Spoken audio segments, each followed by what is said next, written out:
church in Southbury. While the church is empty as we shelter in place, I imagine that I see you sitting here in your usual place, gathering together as we begin our worship. I invite you to do the same as you listen to this call to worship, the gospel, and the homily. See yourself present here at Sacred Heart, in the place that you usually sit in, surrounded by the people you see each week, being present to your church family. Take a moment to be here in spirit, knowing that you are joining together with one another. The virus may keep us a safe physical distance apart, but it cannot separate us from one another, in mind, in heart, in spirit. We now begin our reflection on the gospel for the fifth Sunday of our Lenten journey, a story of friendship between Martha, Mary, Lazarus, and Jesus, and how it seemed to all go wrong. Martha and Mary sent word to Jesus that Lazarus was ill. Their expectation was that Jesus would come immediately. He didn't. He delayed 4 days, and Lazarus died. Jesus, when he arrives, is greeted with the words, "If you had been here, my brother would not have died." We can hear the anger in her voice and the disappointment in her words. I imagine that we have all had expectations like that, praying so fervently, relying so faithfully, expecting so much from our relationship with God. And yet we were disappointed, left to wonder if we had done something wrong, or even if God didn't love us anymore, which of course is impossible. One of the many mysteries of our faith is that God is love, and as such, God has to love. We can rely on that. Another mystery is that God is full of surprises. Although Lazarus is dead 4 days, Jesus calls him by name and raises him from the dead. All are surprised and grateful and brought to deeper faith. This passage reminds me that life happens, like now in the time of Corona, the ups and downs, the joy and the grief. How we navigate these rough waters, no matter what the outcome, is grace offered to us. May we live each day with hope and trust in the God who loves us so, who always stands ready to hold us close in the joy and in the grief. The Lord be with you. A reading of the Holy Gospel according to John. Now a man was ill, Lazarus, from Bethany, the village of Mary and her sister Martha. Mary was the one who had anointed the Lord with the perfumed oil and dried his feet with her hair, and it was her brother Lazarus who was ill. So the sisters sent word to Jesus, saying, "Master, the one you love is ill." When Jesus heard this, he said, "This illness is not to end in death, but is for the glory of God, so that the Son of God may be glorified through it." Now Jesus loved Martha and her sister and Lazarus. So when he heard that Lazarus was ill, he remained for 2 days in the place where he was. Then after this, he said to his disciples, "Let us go back to Judea." The disciples said to him, "Rabbi, the Jews were just trying to stone you, and you want to go back there?" But Jesus answered, "Are there not 12 hours in a day? If one walks during the day, he does not stumble because he sees the light of this world. But if one walks at night, he stumbles because the light is not in him." Jesus said this and then told them, "Our friend Lazarus is asleep, but I am going to awaken him." So the disciples said to him, "Master, if he is asleep, he will be saved." But Jesus was talking about Lazarus' death, while they thought he meant ordinary sleep.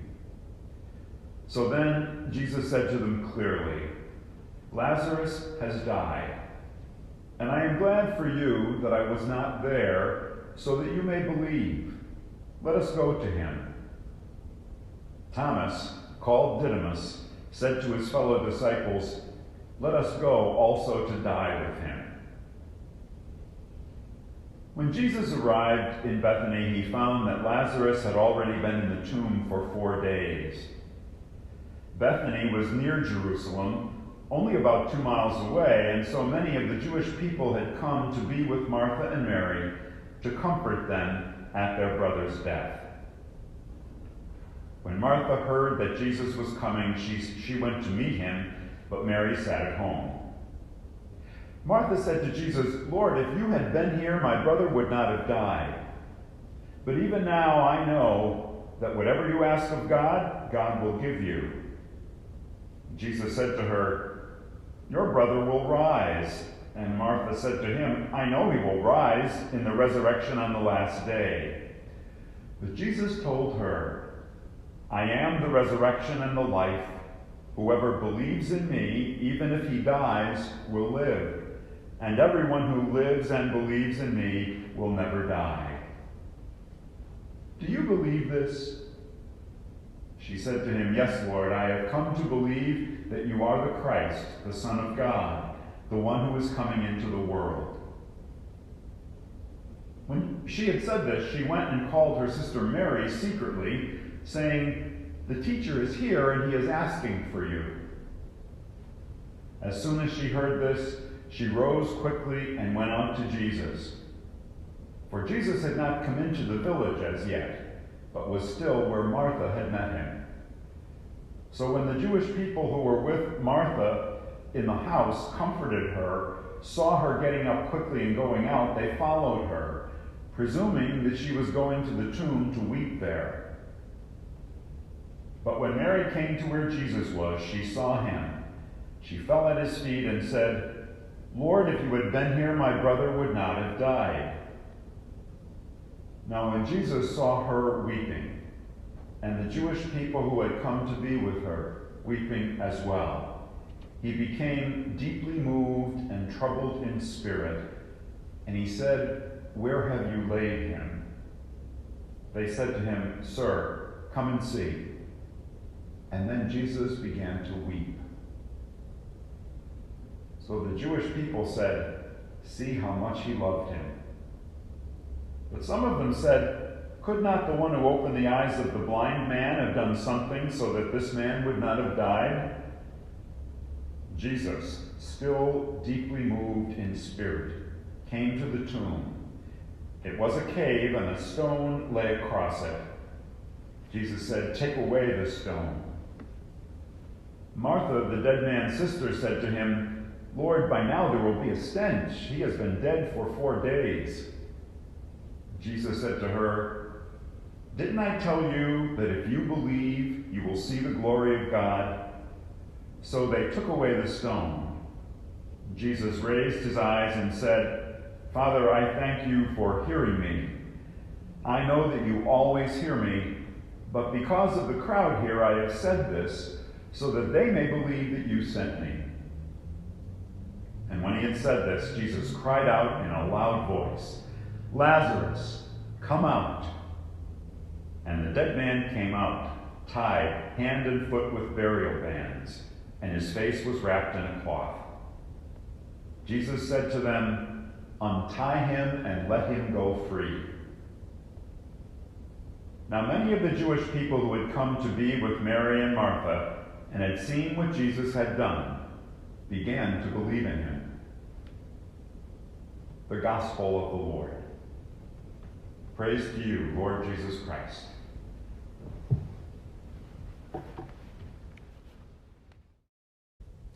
Isn't that a great story?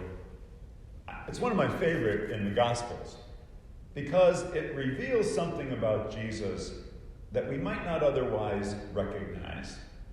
The whole gospel, all four gospels, were written and passed down generation to generation and are read here each week to just help us to understand who Jesus is. And it tells us different things about Jesus, his teaching, his miracles, different elements. But this one, uniquely so, tells something that a lot of the others don't. You see, little background, Martha and Mary and Lazarus were Jesus' closest friends, it would appear. Maybe even closer to him than the apostles were. And several times in the Gospels, you'll hear it said, and then Jesus went off to Bethany. Whenever it says that, that's code language for he went over to be at the house of Martha, Mary, and Lazarus. I suppose that's something like you and I do all the time, especially when we might be tired or worn down or whatever. There are certain people who we want to be with because somehow they lift our spirit, make us feel cared for, help us to pull things together so we start off again. I believe Jesus felt that way about Martha, Mary, and Lazarus. So that forms a backdrop for the beauty and richness of this story. It tells us, once again, that Jesus, whom we say in our belief about the incarnation, that Jesus was like us in every way except that he never sinned, that one of the ways that Jesus was like us is he had certain people with whom he was very comfortable and with whom he would seek some kind of support and encouragement at the different times when his ministry and his interactions with the people around him became a little tough. But that's not the whole point of the story. It's an interesting little piece, though, to put in it. The last 2 weeks, we've again, as I said last week, listened to these great stories about people meeting Jesus. The Samaritan woman at the well and the man born blind. Both of them were people who Jesus affected deeply. But in both cases, they're not named. So they really, as I said last week, they stand for every one of us. We could slip right in there. But this is different. In today's gospel, Mary, Martha, and Lazarus have names. And the gospel writer doesn't hide the fact that they have a special relationship with Jesus. Both Martha and Mary felt very free to say to Jesus, if you had been here, my brother would never have died. They're not holding anything back. And the gospel writer, strangely enough too, doesn't hide the fact that before Jesus could even approach the tomb of his dear friend Lazarus, he broke down and wept. That's a powerful scene, a really powerful scene. But like I say, that dimension of Jesus' humanity, of being like us in all ways except sin, is not the real point of this particular story and its placement in John's gospel. You may have heard me say at other times that each of the Gospels is written with a specific audience in mind, and they have a certain format. We hear little bits and pieces of it, so sometimes we miss the larger picture. But like Matthew's Gospel, which we're reading in the regular part of the liturgy this year, that is written around 5 great teachings that Jesus gave, written to a Jewish audience primarily. And so you can see the Sermon on the Mount and all the other little teachings that go along. John's Gospel is not like that. John's Gospel is written around what they call the 7 signs. There are 7 miracles that Jesus does. And he'll do the miracle, and then he'll give a teaching about what the miracle means or what the early community believed the miracle means. And then it'll go on a little bit further and it'll come to another miracle. The 7 miracles from John's Gospel are these. The first, as we know, is the miracle of the wedding feast at Cana. Kind of it's not a real complex or earth-shattering miracle. These people were running out of wine at their wedding feast, and at Mary's request, he changes the water into wine. So it was a simple miracle. But after that, the next one in the 4th chapter is where that leader of the synagogue comes and says to Jesus, my son is dying. Come and help him out. And Jesus says, go, your son's going to live. And he discovers the son does live. Thirdly, in the 5th chapter, there's that one where the old man is at the pool of Bethsaida, where supposedly after the angel comes to stir the waters, the first one in gets cured. And he can never get up there because he's crippled. And Jesus heals him right there. Then after that, Jesus feeds the crowd in the feeding of the multitude in the 6th chapter of John's Gospel. After that, later on, the disciples are out on the sea, and Jesus comes to them on the sea during the storm and saves them. And then the one we heard last week, the man born blind, Jesus heals him and gives him his sight back. And the 7th one is this one, the raising of Lazarus. Not the resurrection of Lazarus, because Lazarus will eventually die again. More the resuscitation of Lazarus. And that's the point. The point of all these miracles, leading all the way through John's Gospel, point to the fact that while Jesus is like us in all ways except sin, he is also God. He's also the Son of God. He's also bigger than any of us. He's also bigger than life. He's even bigger than the coronavirus. Jesus, John's Gospel makes that point over and over again. And when it comes to the last miracle, the one we just heard about, the raising of Lazarus, the resuscitation of Lazarus from the tomb, that shows that Jesus really has power over the greatest of all mysteries, life and death. So Jesus, the one that you and I believe in, the one that you and I have a personal relationship with, and we as a community of faith have a relationship with, Jesus is like us in all ways but sin, but he also is the Son of God and has power over all things and really has impact on all things. The other day I had to go to a doctor's appointment, and I went in, and it was at a different doctor than I had ever been to, and so I didn't know any of the people there, but the secretary was there taking my information and the like. Now, I didn't have my Roman collar on. I was just dressed in jeans and a sport shirt, but somehow she knew who I was.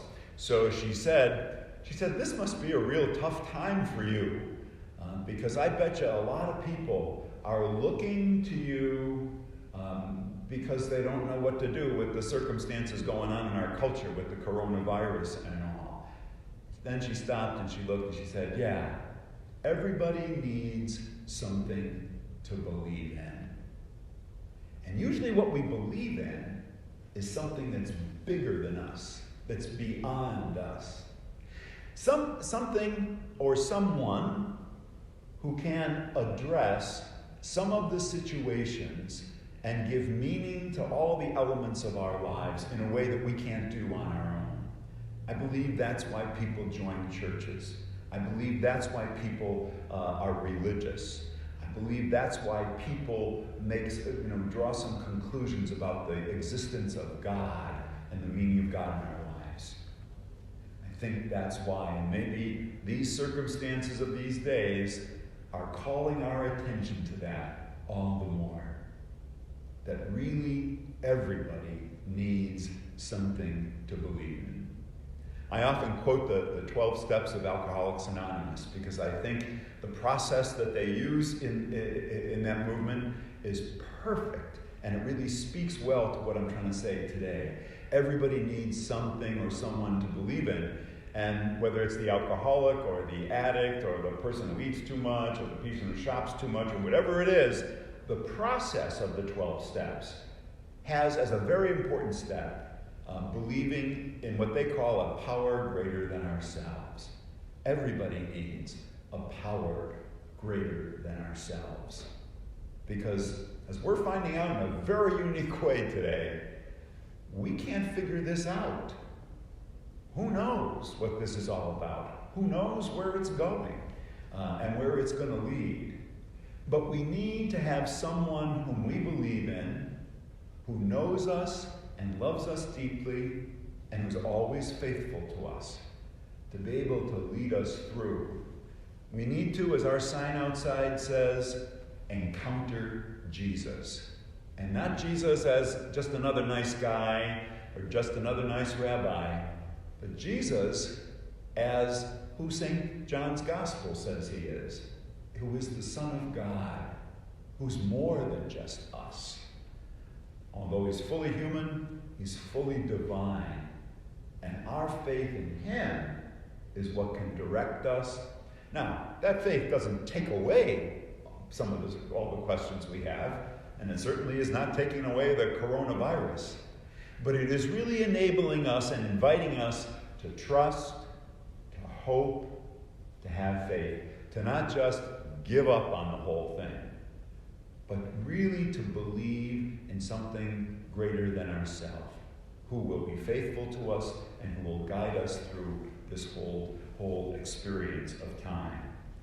We all need that power greater than ourselves. And I hope, as I do for myself, I hope for you and for your families, that this is an opportunity maybe to help us understand a little bit more what religious faith means and why it's always been so important to people. Not just to have a good friend, Jesus is my good friend. Well, there may be a certain truth in that. Certainly was true for Martha, Mary, and Lazarus. But Jesus is God. And Jesus brings something to my life and to the life of the world that, like that secretary at the doctor's office said to me the other day, everybody needs. As we once again reflect on the gospel of this 5th week of Lent, as we get ready to enter into what will probably be one of the most different ways of celebrating Holy Week and Easter that we'll ever know throughout our lifetime, as we, with the rest of the world, and literally it is the rest of the world, join hands to try to face this very challenging and stressful situation, may we discover, as people of faith, that we bring something particular to that issue. We bring something, a whole unique way of looking at it and at life. And it is our relationship with Jesus, our belief in that power greater than ourselves, that's affirmed in the gospel today. And then in one way or another, I hope you and I know once again. As always, we wish you peace and well-being and good health, especially in these days. God bless you.